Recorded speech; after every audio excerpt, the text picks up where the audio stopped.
டாஸ்மாக் கடையில் வேலை பார்க்குறவங்கலாம் லட்சாதிபதி கோடீஸ்வரன் ஆகிட்டு இருக்கான். ஒரு நாளைக்கு கலெக்ஷன் பார்த்தீங்கன்னா ஒவ்வொருத்தருக்கும் 5000 10,000. அவனுக்கு சம்பளம் எவ்வளவு தெரியுமா? அவங்களுக்கு 4000 5000 மாதம். 4000 5000 வேண்டியவன் வேலை செய்வான். காரணம் சரக்கில் வரக்கூடியது. இதுவரை தமிழ்நாடு மக்கள் யாராவது நீங்கள் கேள்விப்பட்டிருக்கிறீர்களா? கள்ளச்சாராயம் காய்ச்சினவங்களுக்கு 10 வருஷம் தண்டனை அனுபவித்த யாராச்சும் ஒரு ஆளை கேள்விப்பட்டிருக்கீங்களா? கள்ளச்சாராயம் காய்ச்சி கையும் களவுமா பிடிச்சாலும் கோர்ட்டுக்கு போய் அத்தனை பேரும் விடுதலை வாங்கிட்டு வந்துடுறாங்க. காரணம் காய்ச்சுபவன் அரசியல்வாதி. எழுதி வச்சுக்கோங்க, விஜய் உங்களோட கூட்டணி சேர மாட்டார். 5 வயசுலேருந்து அரசியலை பார்க்குறேங்கிறீங்கல்ல, அரசியலை வந்து அலச தெரியலையா உங்களுக்கு? அரசியலை அலசி பாருங்கள், அவர் உங்ககிட்ட வருவாரான்னு சொல்லி. நிச்சயம் உங்களுடன் விஜய் வரமாட்டார் கூட்டணிக்கு. அதுவரா கற்பனை வச்சுக்கிட்டு இவரை தேடி வரணுமா? என்னை ஒருவர் ஏமாற்றி விட்டார். அவரை ரொம்ப நம்பியிருந்தேன். ஆனால் அவர் என்னை ஏமாற்றிட்டு இன்னொரு ஆள்கிட்ட போவாருன்னு எனக்கு எதிர்பார்த்தேன். அதுபடியே அவர் போயிட்டார், என்னை விட்டு அப்படின்னு ஒரு கருத்தை சொல்லியிருக்காரு.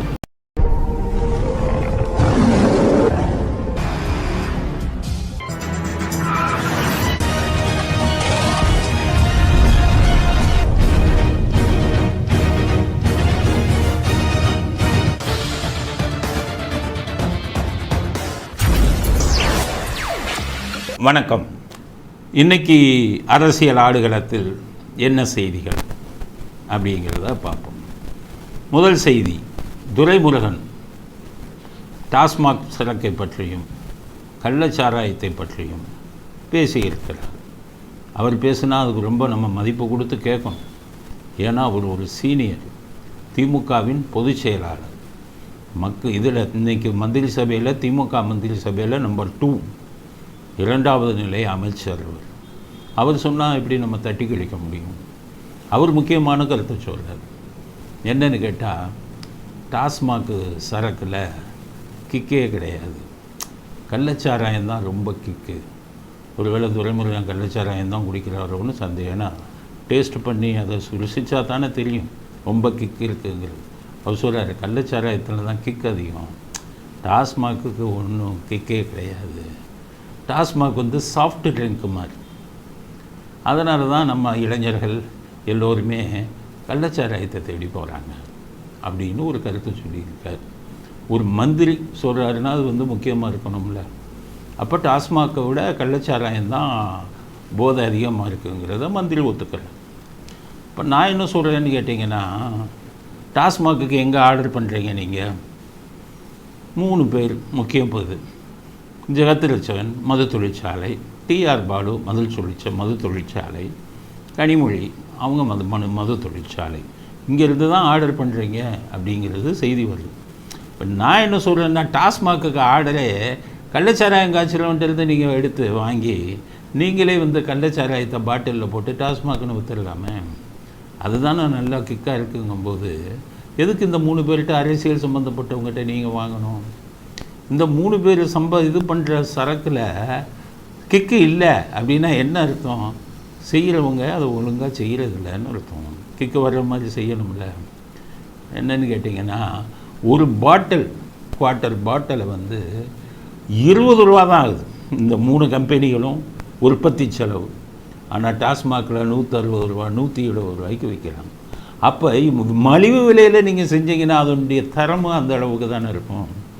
அதனால் குடிமகன்கிட்ட நீங்கள் 160 ரூபா 170 ரூபா வாங்கியிருக்கீங்கன்னா வெளியில் விற்கக்கூடிய அத்தனை பொருட்களுமே 30% தான் அவங்களுக்கு இது இருக்கும் லாபம். ஆனால் உங்களுக்கு 10 மடங்கு லாபம் டாஸ்மாக் சரக்கு செய்கிறதில்ல. அதனால் உற்பத்தியை வந்து இவங்க சரியாக பண்ணாமல் விடுறதுனால தான் கள்ளச்சாராயமாக அமோகமாக விற்கிதுன்னு துரைமுருகன் சொல்கிறார். இதை புரிஞ்சுக்கிட்டாங்க. எப்பவுமே பார்த்தீங்கன்னா அந்த டாஸ்மாகில் நான் கேள்விப்பட்டது, டாஸ்மாகில் குடிமகன்கள் குடிச்சிட்டு திரும்பி வருவாங்க கடைக்கு, என்னையா சரக்கு வைக்கிற போதையே இல்லைம்பா. இது ரொம்ப நாளாக நடந்துக்கிட்டு இருந்தது. அப்போ டாஸ்மாகில் விற்கிறவன் என்ன யோசித்தான், என்னடா போதை இல்லைங்கிறாங்க, டாஸ்மாகில் இந்த சரக்கை தான் அனுப்புகிறான், இப்படி போனால் விலை இது போகாத, நிறைய விற்காத, விற்கிறதுல கமிஷன் உண்டு டாஸ்மாகில் வேலை பார்க்குறவங்களுக்கு, நமக்கும் கமிஷன் கம்மியாக வருமே அப்படின்ட்டு டாஸ்மாக் ஒவ்வொரு கடைக்காரனும் கள்ளச்சாராயம் காய்ச்சலவனோட தொடர்பு வச்சுட்டு வர்ற டாஸ்மாகிலேருந்து வர்ற பாட்டிலை திறந்து பாதி கள்ளச்சாராயத்தை ஊற்றி விற்றுக்கிட்டு இருக்கான். அந்த போதையில் தான் இவ்வளோ நாள் வண்டி ஓடிக்கிட்டு இருக்குது. ஆக டாஸ்மாகில் விற்கிற சரக்கில் ஒரு போதையும் இல்லை, அதில் கள்ளச்சாராயம் கலக்கிறதுல தான் போதை இருக்குது. அதுதான் நிதர்சனமான உண்மை. இவ்வளோ நாள் எல்லாருக்கும் தெரியாமல் இருந்தது. அது ஒரு திருமாவளவன் சொல்லிட்டாரு. ஆக டாஸ்மாக் கடையில் வேலை பார்க்குறவெல்லாம் லட்சாதிபதி கோடீஸ்வரன் ஆகிட்டு இருக்கான். ஒரு நாளைக்கு கலெக்ஷன் பார்த்தீங்கன்னா ஒவ்வொருத்தருக்கும் 5000 10,000. அவனுக்கு சம்பளம் எவ்வளவு தெரியுமா? அவங்களுக்கு 4000 5000 மாதம். 4000 5000 வாங்கிட்டு அவன் வேலை செய்வான். காரணம் சரக்கில் வரக்கூடியது இவ்வளவு இப்போ லாபம் வருதுங்கிறதுக்காகத்தான் இந்த டாஸ்மாக் கள்ளச்சாராயத்தில் தான் ஓடிக்கொண்டிருக்கிறது. பார்த்தீங்களா, பீப்பாயாக உடச்சி வெளியேற்றுறாங்க. அப்போ என்ன, இந்த பீப்பாயை புறாந்த போய் இந்த குறைஞ்ச வருமானம் இருக்கிறவங்க போய் சாப்பிட்றது இல்லையா? அந்த பீப்பாவாக காய்ச்சினா அத்தனை பீப்பா சாராயமும் அத்தனை கள்ளச்சாராயமும் திருமாவளவன் சொல்வது போல் டாஸ்மாக்கு சப்ளை ஆகிறது. டாஸ்மாகில் அதனால் பயனடைபவர்கள், அந்த டாஸ்மாகில் வேலை செய்யும் ஊழியர்கள். நம்ம அரசியல்வாதி பார்த்தான், நம்ம ஊழியன் சம்பாதிச்சுக்கிட்டு இருக்கான். நம்ம டாஸ்மாக் சரக்கில் இவன் கலப்படம் கலக்கிறான்னு தான் நம்மால் என்ன பண்ணால், நம்மால் சொல்லக்கூடிய நம்ம அரசியல்வாதிகள் அங்கேருந்து எனக்கு கடைக்கு 60,000 கொடுன்னு கமிஷன் வாங்கினேன். இப்போ துரைமுருகன் சொல்கிறதன் மூலம் அது இப்போ வெளிப்படையாக தெரியுது. ஆனால் இவர் என்ன சொல்கிறாருன்னா, அமைச்சர் முத்துசாமி என்ன சொல்கிறாருன்னா, மதுவிலக்கு கொண்டு வரணும்னு நினைக்கிறோம், ஆனால் அதற்கான சூழல் இல்லைங்கிறார். இன்னும் சூழல் இல்லை.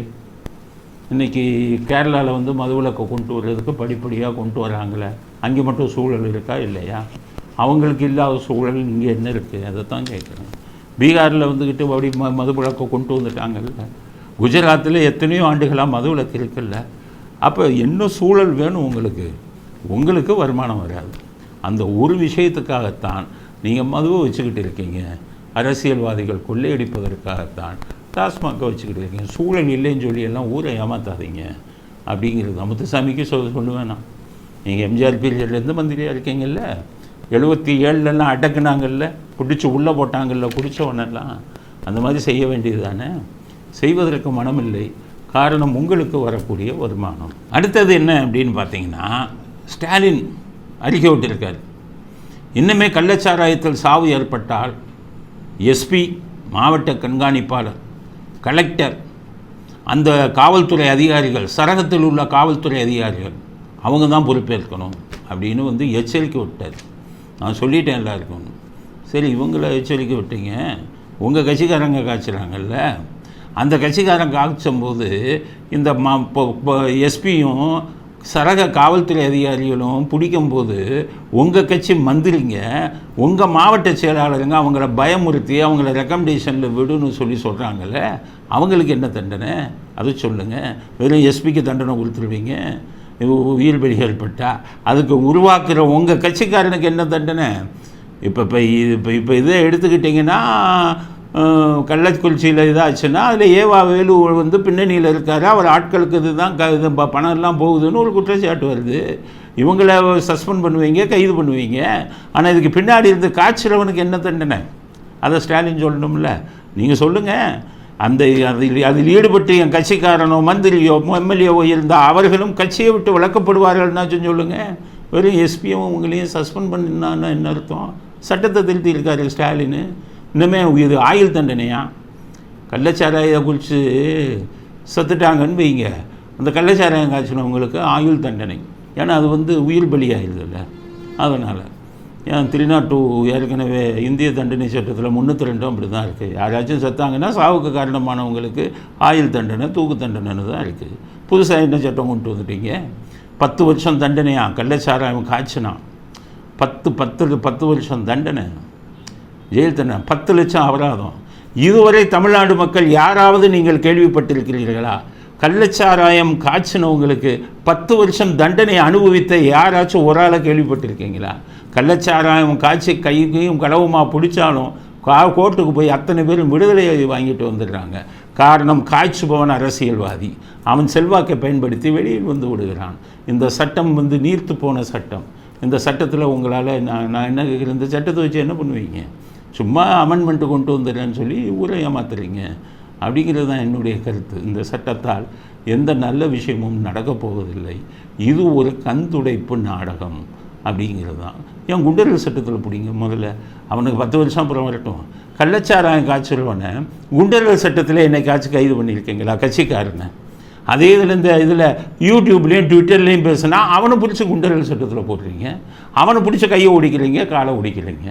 ஆனால் கள்ளச்சாராயம் காட்சியை யாரையாவது உங்கள் கட்சியைச் சேர்ந்தவர்கள், அரசியல் கட்சியைச் சேர்ந்தவர்களை குண்டர்கள் சட்டத்தில் அடைச்சு கை காலை உடைத்திருக்கிறீர்களா அப்படிங்கிற கேள்வியும் ஸ்டாலினுக்கு கேட்குறேன். ஸ்டாலின் இந்த கேள்விக்கு தமிழ்நாட்டு மக்களுக்கு பதில் சொல்லணும் அப்படிங்கிறது தான் எங்களுடைய கருத்து. அடுத்தது, ஸ்டாலின் ஒரு அறிவு போட்டிருக்கார்.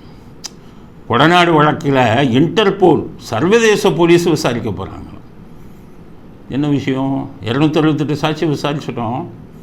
சில பேர் வெளிநாட்டில் இருக்காங்க, அவங்கள சர்வதேச போலீஸ் வச்சு விசாரிக்க போகிறோம். இதை எப்போ சொல்கிறாரு? நல்லா யோசிங்க. எடப்பாடி கொஞ்சம் வேகமாயிட்டார். சட்டசபையில் கள்ளக்குறிச்சி பிரச்சனையை வச்சு வெளிநடப்பு பண்ணாங்க, சட்டசபைக்கு உள்ள கலாட்டா பண்ணாங்க, வந்து உண்ணாவிரதம் இருந்தார். வேகம் வந்துருச்சு இவருடைய செயல்பாடில், எடப்பாடி பழனிசாமி செயல்பாடில் வேகம் வந்துருச்சு. எதிர்க்கட்சி தலைவர் அவர் தான். இதை ஸ்டாலின் சற்றும் எதிர்பார்க்கவில்லை. என்னடா ரொம்ப வேகமாக போகிறாரு, அமைக்கி வாசிப்பார், இவரை பயமுறுத்துறதுக்கு என்ன பண்ணுறது, இப்போ கொடநாடை பற்றி பேசுவோம் அப்படின்ட்டு கொடநாடுன்னு அவர் பயந்துருவாருன்னு சொல்லி 268 சாட்சியை விசாரிச்சிட்டோம். இன்டர்போல் சர்வதேச போலீஸ் வருது, விசாரிக்கிறாங்கன்னு அவர் பயம் வந்துடும் அப்படின்னு சொல்லி அவர் ஏன் பயப்படணும்? அவருக்கு சொல்ல தெரியாது, அவருக்கு பேச தெரியாது. நான் சொல்கிறேன் ஸ்டாலின் அவர்களுக்கு, நான் சொல்கிறேன் கொடநாடு கொலையில் அவருக்கு சம்பந்தம் இல்லை. அவருக்கு சப்போர்ட் பண்ணணும், ஆதரவு கொடுக்கணுங்கிறதுக்காக சொல்ல உண்மையே சொல்கிறேன். தலைகீழ ஸ்டாலின் நின்றாலும் கொடநாடு கொலை வழக்கில் எடப்பாடியை நீங்கள் சம்மந்தப்படுத்த முடியாது. அந்த கொலை வழக்கு சம்பந்தமாக எல்லா இதையும் நான் படிச்சிருக்கேன். அந்த கொலை வழக்கு சாதாரணமாக நடந்த ஒரு கொலை தான். சாதாரணமாக நடந்த கொலை. கொள்ளையடிக்க உள்ளே போகிறாங்க, வாட்ச்மேன் இருக்கான், வாட்ச்மேனை அடிச்சுட்டு உள்ளே போகிறாங்க, அதில் ஒருத்தன் செத்துட்டான். அதுக்கப்புறம் ஒருத்தர் தூக்கு போட்டாருன்னொன்னா உடனே இது இருக்குது, கனகராஜ் செத்து போயிட்டார், விபத்தில் செத்துட்டாருன்னொன்னா உங்களுக்கு இந்த சந்தேகமெல்லாம் வருது. அதில் எடப்பாடிக்கோ இவருக்கோ சம்பந்தம் இல்லை. எவ்வளவு நீங்கள் தோண்டி எடுத்தாலும் அதில் ஒன்றும் கிடையாது. ஆனால் ஸ்டாலின் நீங்கள் விசாரிக்கிறதா இருந்தால் அதுக்கப்புறம் நடந்ததை விசாரிங்க. எடப்பாடி பழனிசாமி நீங்கள் இந்த இவர் கொடநாடில் கொலை நடந்ததில்ல, கொலை நடந்ததை விசாரிக்கிறதோட கொலை நடந்த பிறகு அந்த கொலையில் சம்பந்தப்பட்ட முக்கியமான குற்றவாளியை மேத்யூ பிலிப்ஸுங்கிறவரும், இங்கே இவருங்க நக்கீரன் பத்திரிகை இவங்களும் அவனை கூட்டிகிட்டு போய் கடத்தி கொண்டு போய் டெல்லியில் வச்சு எடப்பாடி தான் அதில் சம்மந்தப்பட்டாருன்னு சொல்லு, நாங்கள் அவரை மிரட்டி பணம் பறிக்கிறோம்னு சொல்லி எடப்பாடிக்கு மிரட்டல் விட்டு எனக்கு 600 கோடி கொடுன்னு பேரம் பேசுனாங்கல்ல மேத்யூ, அங்கே உட்காந்துருக்கார்ல ஒரு மோசடி பேர் வழி, இங்கே நக்கீரனில் இருக்காங்கல்ல, இவங்களுக்கும் அவங்களுக்கும் இது நடந்து அந்த கொலையாளியை எப்படி கொண்டு வந்தாங்க, எப்படி பேசி கொண்டு வந்தாங்க, அதுக்கப்புறம் அந்த கொலையாளிகள் கைது செய்யப்பட்டாங்க. மறுபடியும் இந்த விஷயங்கள் எல்லாம் விசாரிங்க. இதில் சம்மந்தப்பட்ட பத்திரிகையாளர்கள் மேலே நடவடிக்கை எடுங்க, அவங்க மேலே கேஸை போடுங்க. அதை விட்டு வெளிநடப்பு பண்ணிட்டாருன்னொன்னே எடப்பாடியை பயமுறுத்தணும் அப்படின்னு சொல்லி நீங்கள் பேசுனீங்கன்னா எப்படி ஏற்றுக்கொள்ள முடியும்? ஸ்டாலின் நீங்கள் பேசுவதை எப்படி ஏற்றுக்கொள்ள முடியும்? அதனால் பயமுறுத்தல் வேலையெல்லாம் இனி அவர்கிட்ட நடக்காதுன்னு நினைக்கிறேன். அவர் கூட்டணியை முறித்து கொள்ள வேண்டும். எடப்பாடி பழனிசாமி, ஸ்டாலினுடன் நீங்கள் வைத்திருக்கும் மறைமுக கூட்டணியை முறித்து கொள்ளுங்கள். உண்மையை ஃபேஸ் பண்ணுங்கள். உங்களுக்கு சம்மந்தம் இல்லைன்னு உங்களுக்கே சொல்ல தெரியாது. நான் சொல்கிறேன் கொடநாடு இதில் அவருக்கு சம்மந்தம் இல்லை.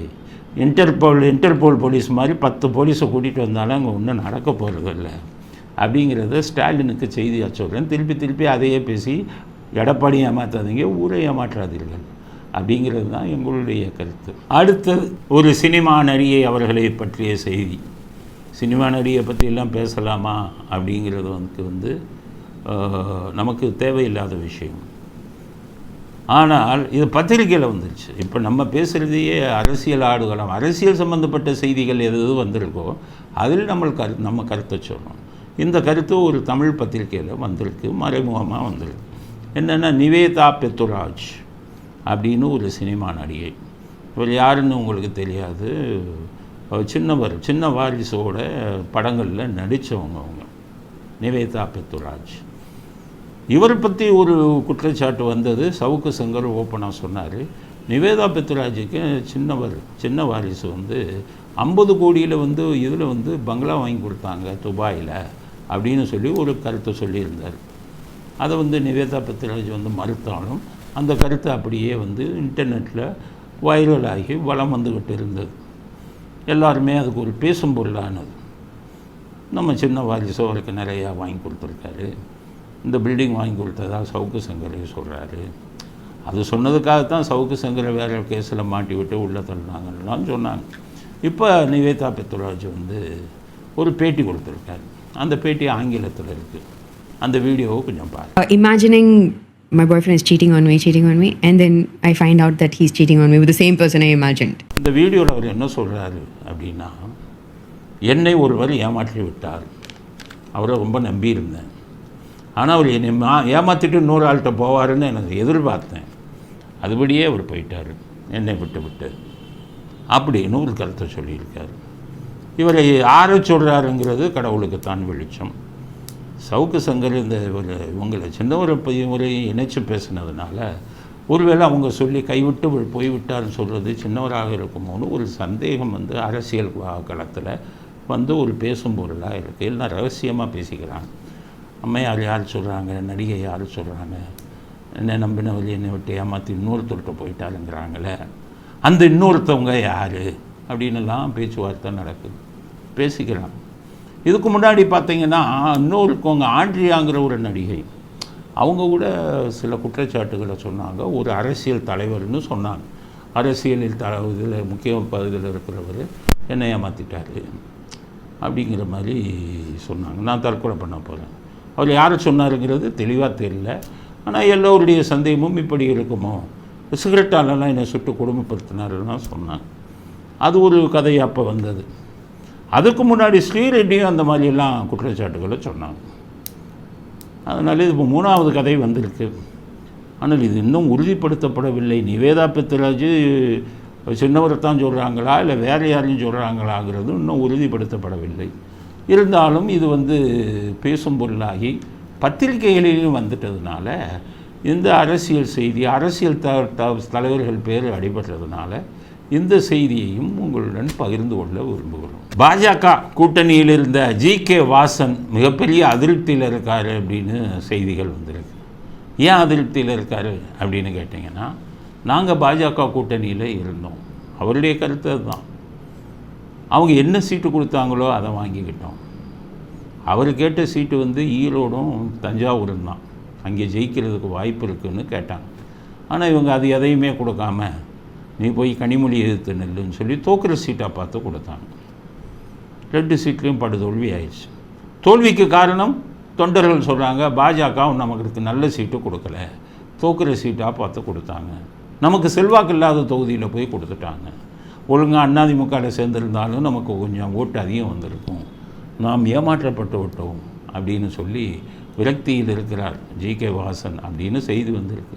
முதல்ல பார்த்தீங்கன்னா ஜி.கே. வாசனை மந்திரி ஆக்கணும்னு மோடி முடிவு பண்ணார். அப்போ மந்திரி கொடுக்கும்போது என்ன வந்ததுன்னா, பாட்டாளி மக்கள் கட்சியிலேருந்து அழுத்தம் கொடுத்தாங்க. நாங்களே எல்லா சீட்டும் தோற்று போயிட்டோம், ஜி.கே. வாசனே எல்லா சீட்டும் தோற்று போயிட்டார். தோற்று போன ஜி.கே. வாசன் கட்சிக்கு மந்திரி கொடுத்தீங்கன்னா, நானும் ராஜ்யசபா மெம்பர் அன்புமணி ராமதாஸ், நானும் ராஜ்யசபா, எங்களுக்கு மந்திரி கொடுங்க அப்படின்னு ஒன்று தான் கடைசி கட்டத்தில் ஜி.கே. வாசனுக்கு கொடுக்குறத தடுத்தாங்க, நிறுத்தினாங்க. ஆனால் பாஜகவில் எப்போவுமே இந்த பதவிக்கு இப்போ பாருங்கள், கவர்னர் இதுக்கு 5 பேர் பரிந்துரை பண்ணியிருக்காங்க தமிழ்நாடு பாஜகவிலேருந்து. அதில் சரத்குமார் பேரும் சேர்ந்து போயிருக்கு. ஏன்னா சரத்குமார்கிட்ட பிஏவாக நெருங்கி இருந்தவர் இந்த கருள் நாகராஜன். அவர் இப்போ பிஜேபியில் வந்துட்டார். அவர் சொல்லிட்டார், சரத்குமார் நீங்கள் வாங்க பிஜேபியில் சேருங்க, நான் கவர்னர் போஸ்ட்டு வாங்கி தரேன். இவங்களுக்கு பார்த்தீங்கன்னா கவர்னர் போஸ்ட்டு எம்பி போஸ்ட்லாம் ரொம்ப சர்வசாதாரணம் பிஜேபி. அவர்கிட்ட இப்போ நான் உங்களுக்கு வாங்கி தரேன்னு ஒன்று தான் அவர் மனைவியுடன் இதில் மெர்ஜானார், இது இப்போ பிஜேபியில் போய் சேர்ந்தார். ஒரு 3 மாதத்துக்கும் கூட ஆகாது, அதுக்குள்ளே அவரை கவர்னர் இதுக்கு ரெக்கமெண்ட் பண்ணி இங்கே இருந்தால் 5 பேர் போட்டு தமிழ்நாடு பாஜக அனுப்பியிருக்கு. என்ன லட்சணத்தில் இருக்குது பாருங்கள். நம்ம பாஜகவை திட்டுறோம்னா தப்பு செஞ்சால் திட்டி தான் ஆகணும், அப்போ தான் உங்கள் கட்சி வளரும். ஆரம்ப கட்டத்தில் பார்த்தீங்கன்னா தமிழருவி மணியன், அவர் பாவம் நல்ல எழுத்தாளர், நல்ல மனுஷன். அவர் பேசுகிற விஷயங்கள்லாம் மனசாட்சியுடன் பேசுவார். அவர் தான் சொன்னார், மறுபடியும் திமுக ஆட்சி வந்துட்டால் தமிழ்நாடு சுடுகாடாயிரும்னு சொன்னவர் அவர் ஆரம்பத்தில். அவரை போய் வீட்டில் போய் பார்த்துருக்காங்க பாஜக தலைவர்கள். உங்களுக்கு தென் சென்னை சீட்டு உறுதி அப்படின்னு ஒன்று, அவர் தென் சென்னை உறுதிங்கிற நம்பிக்கையிலே இருந்துட்டார். கடைசி ஒவ்வொன்றும் பார்த்தா தென் சென்னை தமிழிசை சவுந்தரராஜன், தமிழருவி மணியனுக்கு கிடைக்கல, வெறுத்துட்டார். அதுக்கப்புறமா வெறுத்ததுக்கப்புறமா அவர் பாஜகவை நம்பிக்கிட்டு இருந்தார். அப்போ தான் நான் நினச்சேன், இன்னும் அவர் பாஜகவை புரிந்து கொள்ளவில்லை. 2 வருஷத்துக்கு முன்னாடி எனக்கு ஆள் அனுப்பி உங்களுக்கு ஒரு எம்பி சீட்டு உறுதி, பாஜகவுக்கு ஆதரவாக பேசுங்கள். நான் சொன்னேன், பாஜகவுக்கு யாருக்கும் ஆதரவு இல்லை, எது உண்மையோ அதை பேசுவோம். எங்கள் கூட கூட்டணி அப்படின்னு நீங்கள் வரக்கூடிய சூழ்நிலையில் அரசியல் கூட்டணி வந்ததுன்னா அப்போ தான் வந்து அரசியல் கூட்டணி யாரோடு இருக்கோ அவர்களுக்கு ஆதரவான ஒரு நிலைமையை எடுப்போம். அதுவரை நாங்கள் நடுநிலையாக தான் பேசுவோன்னு எனக்கு பாஜகவை பற்றி ரொம்ப நல்லா தெரியும். ஒரு பொலிட்டிக்கல் விஐபி தான் கூப்பிட்டு எனக்கு வந்து பேரம் பேசினார். பொலிட்டிக்கல் விஐபி கூப்பிட்டு பேரம் பேசினார். அந்த பொலிட்டிக்கல் விஐபி என்னை கூப்பிட்டு நாங்கள் 2 பேரும் பார்க்கும்போது என்னை பார்த்து அவர் கேட்ட கேள்வி, என்ன நீங்கள் இன்னும் ஆப்பிள் ஃபோன் இல்லாமல் சாதா ஃபோன் வச்சுருக்கீங்கன்னு கேட்டார். அப்போ நான் என்ன சொன்னேன், ஆப்பிள் ஃபோன் இதில் வந்துக்கிட்டு ஆடம்பரம் எதற்கு, ஒரு ஃபோனு நமக்கு தேவை, அது போதும் அப்படின்னு சொல்லி அதுக்காகத்தான் நான் வச்சுருக்கேன். எனக்கு வாங்கக்கூடிய சக்தி இருக்குது. ஒரு ஃபோனில் போய் 1.5 லட்ச ரூபா போடுறது வந்து தேவையில்லை அப்படின்னு தான் சொன்னேன்.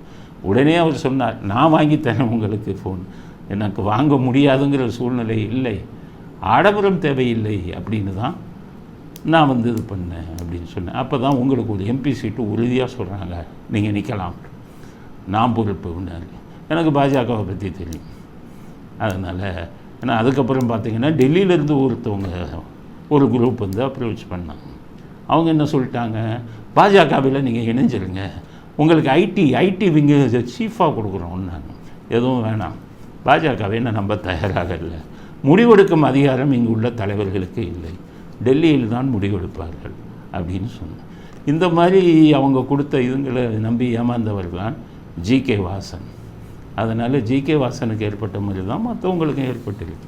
அதனால் பாஜக வந்து தமிழ்நாட்டில் அவங்களுடைய இதை வந்து சரியாக பண்ண மாட்டேங்கிறாங்க. நீங்கள் சரியான முறையில் வந்து நீங்கள் பண்ணணும். நேற்று வந்தவங்களுக்கெல்லாம் ஒரு கவர்னர் எழுதி லிஸ்ட்டு எழுதி போகுதுன்னா நான் நினைக்கிறேன் சரத்குமார் கொடுக்க மாட்டாங்கன்னு நினைக்கிறேன். கொடுத்தாலும் ஆச்சரியப்படுவதற்கு இல்லை. காரணம் டெல்லியில் தான் முடிவெடுப்பாங்க அப்படிங்கிறத. அப்போ அவன் ஜி.கே. வாசனுக்கு நல்ல மனிதர், ஊழல் இதெல்லாம் பெரிதும் அவர் இது பண்ணதில்லை. அதனால் அவருக்கு நம்ம எப்பவும் ஆதரவாக பேசுவதற்கு காரணம் நல்ல மனிதர் என்பதால் தான். அதனால் ஜி.கே. வாசன் அவர்களை இனிமேலாவது பாஜக மேலிடம் கண்டுகொண்டு அவருக்கு ஒரு நல்ல பதவியை கொடுத்தால் நல்லது. நல்ல மனிதர்களை ஊக்குவியுங்கள், கட்சி மாறிகளை ஊக்குவிக்காதீர்கள். சரத்குமார் போகாத கட்சி கிடையாது. ஒவ்வொரு இதுலேயும் ஒவ்வொரு கூட்டணி சேர்வார். அந்த சமத்துவ மக்கள் கட்சின்னு வச்சுக்குவார், எலெக்ஷன் டைமில் பேசுவார், ஏதோ பணத்தை வாங்கிட்டு கூட்டணி சேர்வார். அது மாதிரி இந்த விட பாஜகவில் வந்து கூட்டணி சேர்ந்தார். அவர் என்ன சாதித்தாருங்கிறதுக்கு நீங்கள் கவர்னர் பதவியை கொடுக்குறீங்க. பேர் பரிந்துரை செஞ்சு போனதே தப்பு இல்லை. பாஜகவில் இருக்கிற சில தலைவர்கள் வந்து சொன்ன செய்தி அவர் பேரும் சேர்ந்து போயிருக்குங்க. இது வருத்தத்துக்குரிய விஷயம் அப்படிங்கிற விஷயத்தையும் பதிவு செய்ய விரும்புகிறோம். அடுத்தது சிதம்பரம். அவரை பசின்னு சொல்லுவாங்க. சிதம்பரம் அவருக்கு பசி ரொம்ப அதிகம். அவர் தன்மானமுள்ள தலைவராக அப்போவே நினச்சாங்க. சின்ன பையன் சிதம்பரம்னு சொல்லுவார் கருணாநிதி இவர் அரசியலுக்கு வந்ததில். நாங்கள்லாம் ரொம்ப ஒரு செல்ஃப் ரெஸ்பெக்ட் உள்ளவர், தன்மானம் உள்ளவர்னு நினச்சோம். ஆனால் 91 ஜெயலலிதா சிஎம் ஆன ஒன்று ஜெயலலிதா மேடம் காலிலே போய் விழுந்தார். ஜெயலலிதா மேடமே எதிர்பார்க்க, சசிகலாவும் பக்கத்தில் இருக்காங்க, அவங்க எதிர்பார்க்க. இப்படிப்பட்டவங்க வந்து காலில் விழு. அந்த பத்திரிக்கை ஃபோட்டோ வந்து வைரல் ஆச்சு.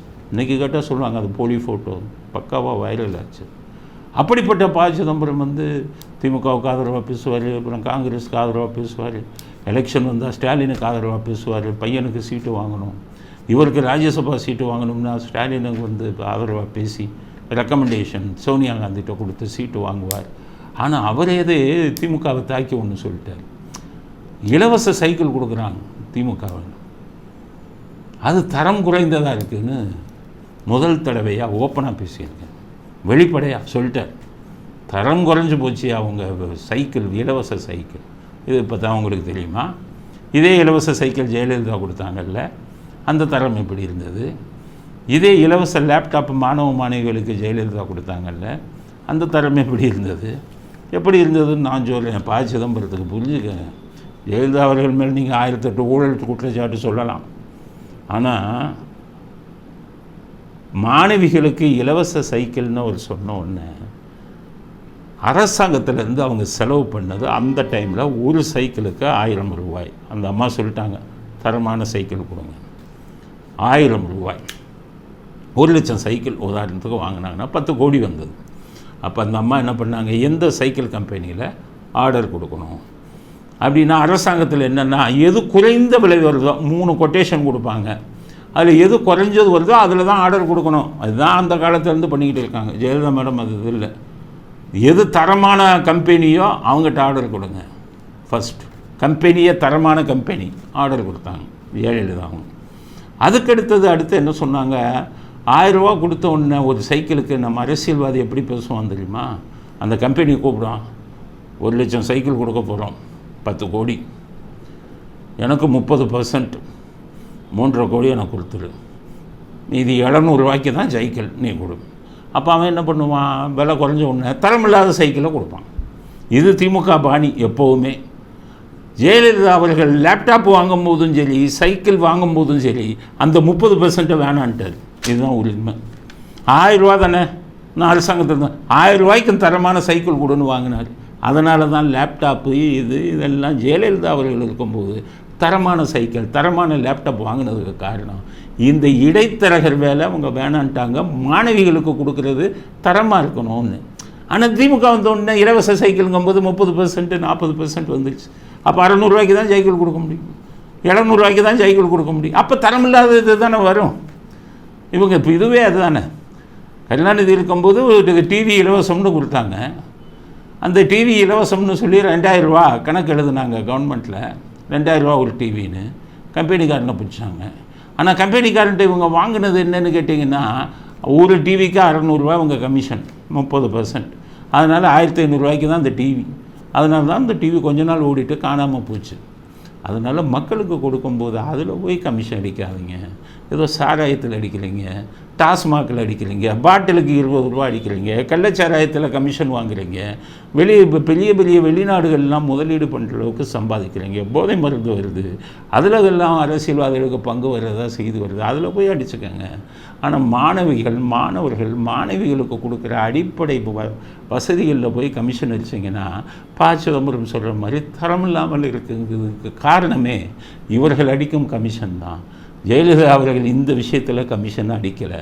நான் சொல்கிறது உண்மையாக பொய்யாங்கிறது. அரசியல் களத்தில் இருக்கீங்க, வைகோ இருக்கீங்க, திருமாவளவன் இருக்கீங்க, அவங்க இவர் இருக்காரு நம்ம ஒரு சீமானு, போய் பேசிப்பா நான் சொல்கிறது உண்மையாக இல்லையான்னு கேளுங்க. சீமான் தான் சொல்கிறாரு. 5 வருஷமாக 5 வயசுலேருந்து ஒரு அரசியல் இருக்காராம். பேசுறது பார்த்தா அப்படி தெரியலையே. நான் 5 வயதுலேருந்து அரசியல் களத்தில் இருக்கேன். பல பெரிய பெரிய தலைவர்களோட நெருக்கமாக பழகியிருக்கேன். விஜய் இவர்கிட்ட பேசணுமா, இவர் போய் விஜய்கிட்ட பேச முடியாமல். அவரை விட 8 வயது பெரியவன் நான் அண்ணன், அவர் தம்பி. அவர் தான் முடிவெடுக்கணும். அண்ணன் கூட போவோம், அண்ணன் கூட போய் அண்ணன் கூட நிற்போம் அப்படின்னு முடிவெடுக்க வேண்டியதாரு. பாருங்கள், 6% ஓட்டு வாங்கும்போதே அவங்களுக்கு என்ன மாதிரி தலைக்கணும் பாருங்கள். அன்னைக்கு 2001 ஜெயலலிதா அவர்கள் மூப்பனாரோட கூட்டணி வச்சாங்க. அந்த அம்மா நேர தேடி அவர் வீட்டுக்கு போனாங்க. டாக்டர் ராமதாஸ் அவர்கள் கூட பார்த்திங்கன்னா ஜெயலலிதா அவங்களுக்கு சீனியர். அவர் அரசியலில் சில கட்டங்களில் அவரே ஜெயலலிதா மேடத்தை நேராக போய் பார்த்தார். அரசியலில் ஏன்னு கேட்டிங்கன்னா, அப்படி பார்த்திங்கன்னா அப்போ பாட்டாளி மக்கள் கட்சி நல்ல சதவீதம் ஓட்டு வாங்கினாங்க. இவர் 6% ஓட்டு. இப்போ தான் 7 8 சொல்கிறாங்க. அவருக்கு விஜய்க்கு நிறைய சிவங்க இருக்காங்க ரசிகர்கள். அவர் நிச்சயம் உங்களோட கூட்டணி சேர மாட்டார். இவருக்கு சொல்கிறேன், சீமானுக்கு சொல்கிறேன், எழுதி வச்சுக்கோங்க, விஜய் உங்களோட கூட்டணி சேர மாட்டார். 5 வயசுலேருந்து அரசியலை பார்க்குறேங்கிறீங்கல்ல, அரசியலை அலச தெரியலையா அவங்களுக்கு? அரசியலை அலசி பாருங்கள், அவர் உங்ககிட்ட வருவாரான்னு சொல்லி. நிச்சயம் உங்களுடன் விஜய் வரமாட்டார் கூட்டணிக்கு. அவராக கற்பனை வச்சுக்கிட்டு இவரை தேடி வரணுமா? அவருடைய பலம் என்னன்னு அவர் காமிச்சிட்டு தான் வருவார். அப்படி அவர் பலம் என்னன்னு காமிச்ச பிறகு சீமான் அவர் வீட்டை தேடி போவீங்க அப்படிங்கிறது தான் அது. அதனால் சீமான் அவர்கள் 6% இருக்கும்போது இவ்வளோ குதிக்காதீங்க. 7% இருக்கும்போது 25% 30% வச்சிருக்கிற திராவிட கட்சிகள்லாம் அடக்கத்துடன் இருக்கிறார்கள். அந்த அடக்கம் சீமானுக்கு வர வேண்டும் அப்படிங்கிற கருத்தையும் பதிவு செய்வோம். அடுத்தது பிடிஆர். நிதித்துறையில் இவர் நிதி அமைச்சராக இருந்தார். அந்த நிதி அமைச்சராக இருந்த 2 வருடத்தில் நான் செய்த சாதனை, மிகப்பெரிய சாதனை. நிதி அமைச்சராக நான் பொறுப்பேற்ற பிறகு மிகப்பெரிய சாதனை செய்தேன்னு சொல்கிறார். நல்லா யோசிச்சு பாருங்க. இவர் இருந்த 2 இதில் தான் முதல்ல அதிமுக ஆட்சி இருந்தது. அப்போ 5.5 லட்சம் கோடி கடன். இவர் நிதித்துறையை மிக சிறப்பாக செய்தேன்னா அந்த 2 வருஷத்தில் தான் 3 லட்சம் கோடி கடன் வாங்கியிருக்காங்க. அப்போ மிக சிறப்பாக நிதித்துறையில் செயல்பட்டால் 3 லட்சம் கோடி கடன் எப்படி வந்திருக்கும்? நீங்கள் 5 லட்சம் கோடி கடனில் ஒரு 2 லட்சம் கோடியை குறைச்சிருந்தீங்கன்னா நீங்கள் நிதித்துறையில் மிகப்பெரிய இதோடு சாதனை பண்ணியிருக்கீங்கன்னா. கடனை அதிகமாக்கி விட்டு நிதித்துறையில் நான் மிகப்பெரிய சாதனையை செய்தேன்னு பிடிஆர் சொன்னால் என்ன நம்புறது? ஆனால் பிடிஆர் உங்களுக்கு சொல்லுங்கள், நீங்கள் சாதனை செஞ்சேன்னு மட்டும் சொல்லாதீங்க. உங்களை விட சாதனை செய்தவர்கள் உங்கள் கட்சியிலே இருக்காங்க. நீங்கள் சொன்னீங்கல்ல 2 வருஷத்தில் 30,000 கோடி சம்பாதிச்சிட்டாங்கன்னு 2 பேர் சொன்னீங்கல்ல. உதயநிதியும் சபரீசன்னு பேர் சொல்லியே சொன்னீங்க, ரெக்கார்டெலாம் வந்தது. அப்போ 2 வருஷத்தில் 30,000 கோடி சம்பாதித்தவர்கள் சாதனையாளர்களா? நீங்கள் 2 வருஷத்தில் 3 லட்சம் கோடி கடனை இது பண்ணவங்க நீங்கள் சாதனையாளரா? அப்படிங்கிறத பிடிஆர் யோசிச்சுட்டு அப்புறம் பதில் சொல்லுங்கள். அதுக்கப்புறம் இதுக்கு ஐடிக்கு வந்துட்டாராம். அங்கேயும் சாதனை செஞ்சுட்டாங்க. என்ன சாதனைன்னு சொல்லுங்கள். நீங்கள் வந்ததுக்கப்புறம் என்ன சாதனை செஞ்சதுன்னு சொல்லுங்கள். கோப்புகள், ஒவ்வொரு துறையிலும் கோப்புகள், அதை நீங்கள் கணினிமயமாக்குனீங்களா? இன்னும் இப்போ ஃபைலை பார்த்துக்கிட்டு தானே, பேப்பர் தானே போய்கிட்டு இருக்குது. கணினி மூலமாக சந்திரபாபு நாயுடு கொண்டு வந்தார். எல்லா அரசு அலுவலர்களும் கணினி மூலம்தான் பரிமாற்றம், கோப்புகள்ங்கிறது இல்லைன்னு கொண்டு வந்தார். அது மாதிரி ஏதாச்சும் செஞ்சுருக்கீங்களா? செஞ்சுருந்தால் நீங்கள் சாதனையாளர்னு சொல்லலாம். அப்படிங்கிற கருத்தை பிடிஆருக்கு நாங்கள் சொல்ல விரும்புகிறோம். இத்துடன் இன்றைய அரசியல் ஆடுகளம் நிறைவு பெறுகிறது. அடுத்த பதிவு செவ்வாய்க்கிழமை வரும். திங்கட்கிழமை வேறு மாநிலத்தில் உள்ள ஒரு நீதிமன்ற வழக்குக்காக நான் வெளியில் செல்வதால் அடுத்த அரசியல் ஆடுகளம் செவ்வாய்க்கிழமை வெளியில் வரும் என்ற கருத்துடன் விடைபெறுகிறோம். நன்றி, வணக்கம், ஜெய் ஹிந்த்.